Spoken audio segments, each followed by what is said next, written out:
Assalamu alaikum everyone. First of all, thank you so much for subscribing to my channel and supporting my YouTube vlog. Jazakallah khair for all the support. In this video, I am discussing the differences between the student visa and the visit visa. बहुत जगह बहुत सारा boom चल रहा कि भाई visit पे आके अपन स्टूडेंट वीजे में कन्वर्ट करा ले सकते, वर्क वीजे में कन्वर्ट करा ले सकते. Is it that easy? The answer is no. Is it possible? The answer is yes. अगर आपको आंसर मालूम करना है, watch the video till the last. I have explain each and everything in detail.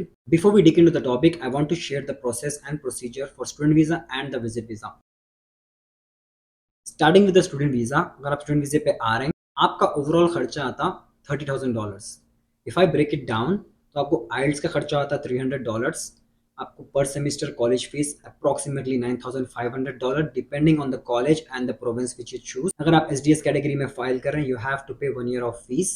That is gonna be 19,000 plus you have to pay the GIC of $10,000. उसके बाद visa filing, biometrics, medicals और college admission forms etcetera छोटे मोटे चिल्लर आपको खर्चा आते हैं विच अप्रॉक्सीमेटली कॉस्ट यू अराउंड $30,000. उसके अंदर आपको एडवांटेज ये चीज़ का है, जो आप $10,000 GIC जमा कर रहे हैं वो आपके सेविंग अकाउंट में रहती, जो आप कनाडा जाने के बाद मंथली बेसिस पे आपके बैंक वाले आपको अकाउंट में डालते रहते हैं. अगर अपन प्रोसेसिंग टाइम की बात करें तो अगर आप एसडीएस कैटेगरी में फाइल कर रहे हैं, it's gonna take like 1 month मैक्सिमम, और नॉन एसडीएस में अगर फाइल कर रहे हैं, it's gonna take like 2 months. Let's talk about the scope after completing your studies. आपकी स्टडीज रहती 2 साल की, मगर आपका स्टडीज कंप्लीट होता है 16 मंथ्स में. यहाँ पे 8 मंथ्स का 1 year रहता, 4 महीने का 1 सेमेस्टर रहता. 4 सेमेस्टर के आपको हो गए 16 महीने. 16 महीने में आपकी पढ़ाई कंप्लीट हो जाती, बट आपको वीजा लगता 2 साल का. 16 महीने में आपकी पढ़ाई कंप्लीट होने के बाद आपके पास 6 से 8 महीने का टाइम रहता to search for the field job. आपकी फील्ड जॉब ढूंढने के वास्ते आपके पास टाइम रहता. As soon as you get your field job, you can apply for the post graduate work permit, जो आपको 3 साल का मिलता. और जरूरी नहीं है कि फील्ड जॉब मिले बाद ही आप अप्लाई कर सकते हैं, जरूरी नहीं है. आपकी पढ़ाई खत्म होते ही आप अपने वर्क परमिट के वास्ते अप्लाई कर सकते हैं, आपको 3 साल का वर्क परमिट मिल जाता. तो in total if I sum it up, तो आपको $30,000 का खर्चा है, जिसमें से $10,000 आपके खुद की सेविंग है, जो आपके पास कनाडा में ऑलरेडी आप जमा करा के आ रहे. प्रोसेसिंग टाइम आपको 1 month to 2 month हो रहा, और 1 साल तक आपको फीस की टेंशन की जरूरत नहीं है. आप यहाँ पे आ रहे हैं, you are legally authorize to work. आप जितने भी पैसे कमा रहे हैं, आप महीने को महीना अपना खर्चा उठा सकते हैं. You don't have to call India and get money. पढ़ाई खत्म होने के बाद आप फील्ड की जॉब कर सकते हैं, which will open the gates आपके future individual. Now let's talk about the visit visa.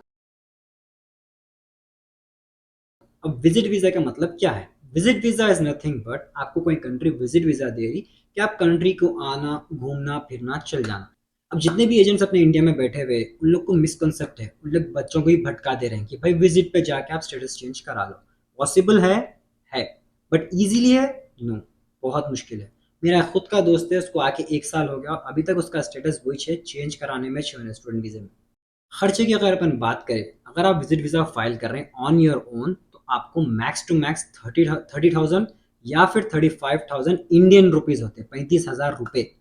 But जो एजेंट्स बैठे हुए हैं, उन लोग 2 लाख, 4 लाख, 6 लाख चार्ज कर रहे हैं. वो अपन 2 लाख, 4 लाख, 6 लाख सीएडी में कन्वर्ट करें, विच इज कैनेडियन डॉलर्स, तो वो अपने को होते हैं $6,500 अप्रोक्सीमेटली, अगर अपन 4 लाख कन्वर्ट कर रहे हैं तो. और ऐसा भी नहीं है कि आप वहाँ पे 4 लाख दे दिए, 6 लाख दे दिए, यहाँ पे आके आप जिप बोल के स्टेटस चेंज करा लिए. No, it is not that easy. यहाँ पे आने के बाद आपको एजेंट को पकड़ना है, जो आपका स्टेटस चेंज कर सकता, और उन्हें फ्री में तो नहीं करता.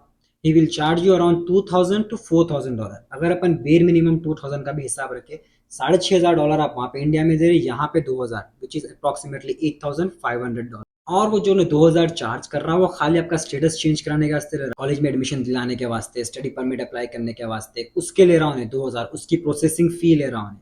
बाकी का खर्चा आपको खुद उठाने का. जैसे आप कॉलेज में एडमिशन लिए, आपको पर सेमेस्टर की फीस, आपको एटलीस्ट 1 सेमेस्टर की फीस तो पे करना है, विच इज $9,500. उसके बाद आपको स्टूडेंट वीजे के वास्ते अप्लाई करना है, विच इज $150. इंग्लिश का एग्जाम लिखना है फॉर $300. और अगर अपन प्रोसेसिंग की बात करें, it's gonna take like a long long time. If we sum up all this amount, it's coming to around $18,500. अगर आप विजिट पे आके आपका स्टेटस चेंज करा रहे हैं टू अ स्टूडेंट वीजा, आपको टोटल खर्चा आता $18,500, जिसमें आपकी कुछ भी सेविंग्स नहीं है, और सिर्फ आप 1 सेमेस्टर की फीस पे कर रहे हैं, और you are not legally authorize to work until unless you get your student visa. तो आप विजिट पे जितने ही महीने यहाँ पे रह रहे हैं कनाडा में, आप लीगली ऑथराइज नहीं है काम करने. आपको आपके पास पैसे अगर आपको होने का है, तो इंडिया से मंगाना है आपको पैसे.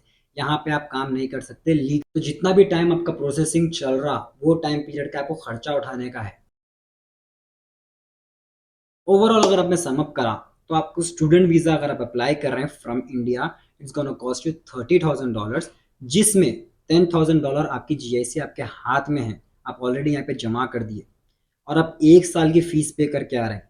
आपको यहाँ पे आके टेंशन नहीं है 1 साल तक फीस निकालना है बोल के। तीसरा, as soon as you arrive here you can apply for SIN and you can start working legally part time jobs. If we talk about visit visa पे आप आने के बाद you are not legally authorize to work. आपको overall खर्चा आ रहा है $18,500, जिसमें से आपकी कुछ भी सेविंग्स नहीं है, आपके पास जीरो सेविंग्स है और ऊपर से आप सिर्फ 1 सेमेस्टर की फीस पे कर सक रहे हैं, 2 सेमेस्टर की भी नहीं। तो 4 महीने के बाद फिर आपको नेक्स्ट सेमेस्टर की फीस पे करने का वास्ते हमाली शुरू करना है। So that is the main difference between the student visa and visit visa. Visit visa पे आके चेंज कर लेंगे, ये कर लेंगे, उतना आसान नहीं है मेरे बड़े भाई। अगर उतना आसान रहता तो हर कोई वही करते थे। एजेंट्स क्या है भाई, एजेंट्स अपना जेब भर रहे हैं। उन लोग बोल रहे हैं आपको विजिट वीजा लगा के देते, उन लोग लगा के दे दे रहे हैं, उनका काम हो जा रहा है। यहाँ पे आने के बाद आप क्या कर रहे हैं, उल्टा आप आपके पैर पे कुल्हाड़ी मार ली सर की बात हो गई। इंडिया में आप एजेंट को 4 लाख 6 लाख रुपए दे रहे हैं, फिर आप यहाँ पे आके उल्टे पैसे खर्चा कर रहे हैं। उतने पैसे आप अगर इंडिया में किसी बिजनेस में लगा लिए तो, मैं ये नहीं बोल रहा हूँ कि नहीं आ सकते पॉसिबल है, बट एट दी एंड आपको बहुत ज़्यादा पैसा भी खर्चा करना है। अब काफ़ी सारे लोगों को ये है कि भाई तुम चले गए, तुम जाके डिमोटिवेट करें, तुम बच्चों को नक्का कर रहे हैं, ये कर रहे हैं, वो कर रहे हैं। तो भाई बैठो एंड थिंक अबाउट इट। मैं कौन से बेसिस पे आया, I came on a student visa. मेरे को पढ़ने का शौक था, मैं पढ़ी को लेके आया यहाँ पे। अगर आपको भी पढ़ने का शौक था, आप भी पढ़े के ऊपर आ सकते थे। विजिट वीजा पे आके चेंज कराने का रीजन क्या है? यंग बच्चे भाई 18 साल के 20 साल के बच्चे उनका करियर खराब कर ले रहे हैं। 18 साल 20 साल विजिट पे आके यहाँ पे जो है सो हमाली कर रहे हैं, क्या फायदा? थिंक अबाउट इट भाई, थिंक वाइजली। अगर आपको वाकई में ख्वाहिश है बाहर आके पढ़ने की तो आओ। ऐसा नहीं कि भाई मैं खाली सब जने बाहर जा रहे हैं, मेरे को भी बाहर जाना है, बाहर जाते लाइफ सेट हो जाती हो जाती। भाई उतना आसान नहीं है। मेरे को खुशी होती मेरे भाई बाहर आ रहे हैं तो, इतने सारे दोस्त हैं मेरे, लोगों को देखो तो खुशी होती, करियर बना रहे हो ना। बट कौन से स्टेज पे बना रहे हैं? इंडिया में डिग्री करे उन लोग, दे होल्ड अ वैल्यू, उन लोग के पास पढ़ाई है, वो बेसिस पे आ रहे हैं उन लोग। ऐसा नहीं कि विजिट पे आके स्टेटस चेंज करा ले रहे हैं, नो। मेरे कितने की दोस्त मेरे को पूछ रहे हैं कि भाई कर सकते हैं, भाई कर सकते हैं, नहीं करने का ऑप्शन है ही नहीं। But at the same time आपका लॉस है, उतना पैसा आप यहाँ पे खर्चा करें क्यों? 15-20 लाख रुपए आप इंडिया में अगर कोई बिजनेस में लगा दिए, आपको मंथली रेवेन्यू आता कुछ तो भी। यहाँ पे क्या है, यहाँ पे फिर विजिट वीजा पे you are not legally authorize to work, illegal काम करना पड़ता है आपको, कैश पे काम करना पड़ता है, रेस्टोरेंट्स में घसाते हैं आपको, पेट्रोल पंप पे काम, और इजीली नहीं मिलता जॉब। अब फॉर एग्जाम्पल, अब बहुत जनों को क्वेश्चन ये भी है कि भाई आप नहीं करे क्या इलीगल जॉब, आप नहीं करे। सी, मैं आया कौन से स्टेटस पे, स्टूडेंट स्टेटस पे, ठीक है। आप स्टूडेंट स्टेटस पे आके you can work legally, side में थोड़ा बहुत कुछ भी कर ले सकते हैं, because you have a legal status of a student. But आप जब विजिट पे आ रहे हैं तब कौन हायर करेंगे? मैं किसी का बुरा नहीं चाह रहा हूँ, I am just guiding each and every one to be on the right path. बाकी तो आप लोग समझदार है। If you have any concern do let me know, reach out to my Instagram account which is nasir__khan। And if you have any questions you can comment down as well. Next video में मैं बात करूंगा कि LMI है। बहुत जने ये भी बोल रहे हैं कि विजिट पे आके भाई हम एलएमआई खरीद सकते हैं क्या? It's not a good option. उतना ईजी नहीं है। यू स्टिल हैव टू पे a lot of hefty amount to get an LMIA. उससे अच्छा, if you really want to migrate to Canada, I would suggest you to buy a business here. In the next video, I will talk about the startup visa and the LMIA. That will give you a clear picture about how things work here. जब तक के जज़ाकल्लाह खैर, दुआ में याद रखिए। And video like करिए, शेयर एंड सब्सक्राइब। अगर आपके कोई दोस्त हैं जो विजिट वीज़ा पे कन्वर्ट कराने का सोच रहे हैं तो share this video with them. और अगर आपके कोई दोस्त हैं जो ऑलरेडी डिड दैट, यहाँ पे आके कन्वर्ट कराए visa, tell them to come forward. I want to do the interview with them, I want to share their experience. उन लोगों को कितना खर्चा हुआ, क्या हुआ, सो दैट आप लोगों को भी मालूम होना कि भाई it is not that easy. यहाँ पे आने के बाद भी आपको पैसे खर्चा करना है। ऐसा नहीं आप वहाँ पे इंडिया में 6 लाख रुपए लगा दिए तो यहाँ पे आके आपकी लाइफ सेट है, नो। चलिए भाई, जज़ाकल्लाह खैर, दुआ में याद रखिए। अल्लाह हाफिज़।